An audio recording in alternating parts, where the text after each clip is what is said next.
आज जानेंगे कि राष्ट्रपति शासन कब लागू होता है। क्या है राष्ट्रपति शासन?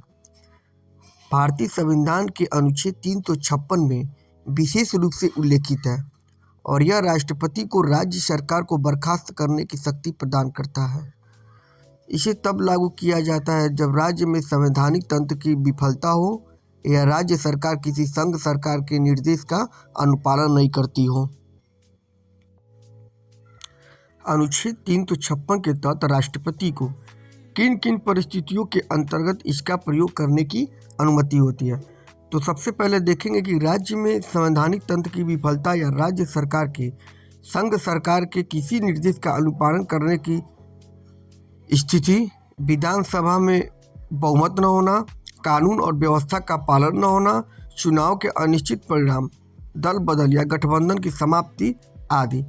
इन परिस्थितियों में राष्ट्रपति शासन लागू कर सकता है।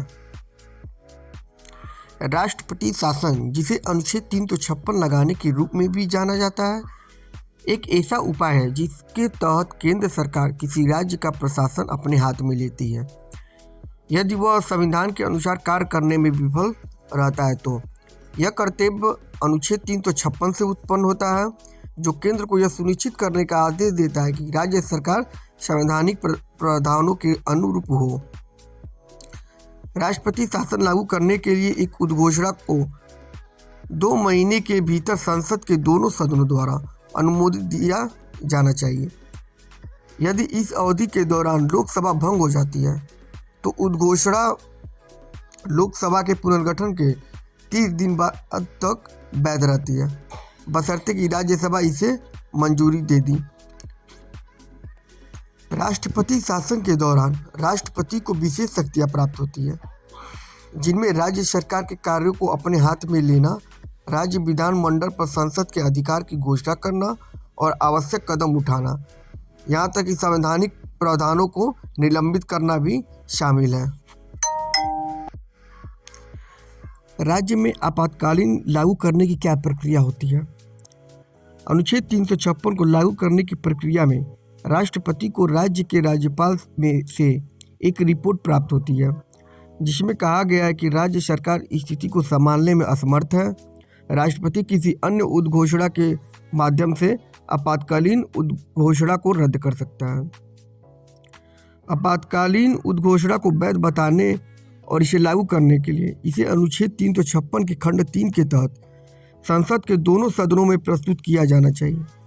यदि 2 महीने के भीतर दोनों सदनों द्वारा अनुमोदित नहीं किया जाता है तो उसकी उद्घोषणा समाप्त हो जाती है। यदि इस दौरान लोकसभा व्यवस्थित नहीं है या भंग हो जाती है तो खंड 3 के एक प्रक्रिया की रूपरेखा बताता है। यदि राज्यसभा उद्घोषणा को मंजूरी दे देती है लेकिन लोकसभा 2 महीने के भीतर इसे मंजूरी नहीं देती है तो लोकसभा के पुनर्गठन के 30 दिन बाद उद्घोषणा समाप्त हो जाती है। खंड 4 निर्दिष्ट करता है कि भले ही दोनों सदन उद्घोषणा को मंजूरी दे दिए, यह 6 महीने के बाद स्वचालित रूप से समाप्त हो जाती है। यदि आपातकाल को 6 महीने से अधिक जारी रखने की आवश्यकता है तो इसे जारी रखने के लिए दोनों सदनों से अनुमोदन प्राप्त करना होगा। ऐसे ही लीगल जानकारी के लिए हमारा चैनल जरूर सब्सक्राइब करें। धन्यवाद।